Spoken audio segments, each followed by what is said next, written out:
மாமா, உன் கூட கொஞ்சம் பேசணும். ம். திரும்பாத மாமா. ஆ. அப்புறம் நான் சொல்ல வந்ததெல்லாம் மறந்துடுவேன்.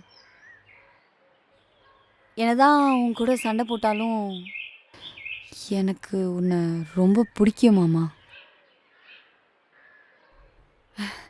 இப்படிலாம் நான் யார்கிட்டயும் பேசினதே இல்லை. சத்தியமா உன் முன்னாடி வந்து இப்படி பேசுவேன்னு நினச்சி பார்த்தது கூட இல்லை. முன்னாடிலாம் நீங்கள் எப்போ ஊர் விட்டு போவீங்கன்னு இருந்தது. ஆனால் இப்போது இன்னும் கொஞ்ச நாள் இருந்தால் நல்லா இருக்கும்னு தோணுது.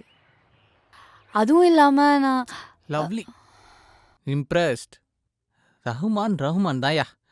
அப் ஏய், முதுகுக்கு பின்னாடி ரெடி பண்ணிருக்க. தெரிஞ்சிருந்தா முதுகு சொல்லி சொல்லிருப்பேனே. படி. அப்புறம் இன்னொரு விஷயம். இந்த மாதிரி சடனாலாம் பின்னாடி வந்து நிற்காதண்ணே. எனக்கு மோகினி பிசாஸ்னா பயம்.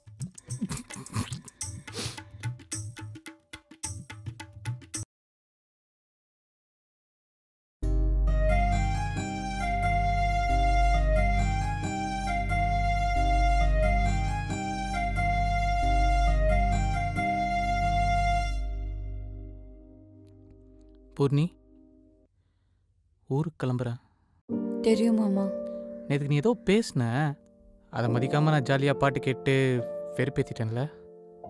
நாளிலேருந்து நீ பேசணும்னு நினச்சாலும் பேச முடியாதுல்ல. கண்ணு முன்னாடி ஒரு நாள் சுற்றிட்டு இருந்த. நாளிலேருந்து உன்னை பார்க்கணுன்னு நினச்சாலும் பார்க்க முடியாது. இவ்வளோ நாள் அடிச்சுக்கிட்டோம் பிடிச்சிக்கிட்டோம். ஆனால் இனியோட இதெல்லாம் முடியுதுன்னு நினைக்கும்போது ஏதோ ஏதோ ஒரு மாதிரி மாமா, ஏதோ ஒரு மாதிரி சந்தோஷமா இருக்குடி.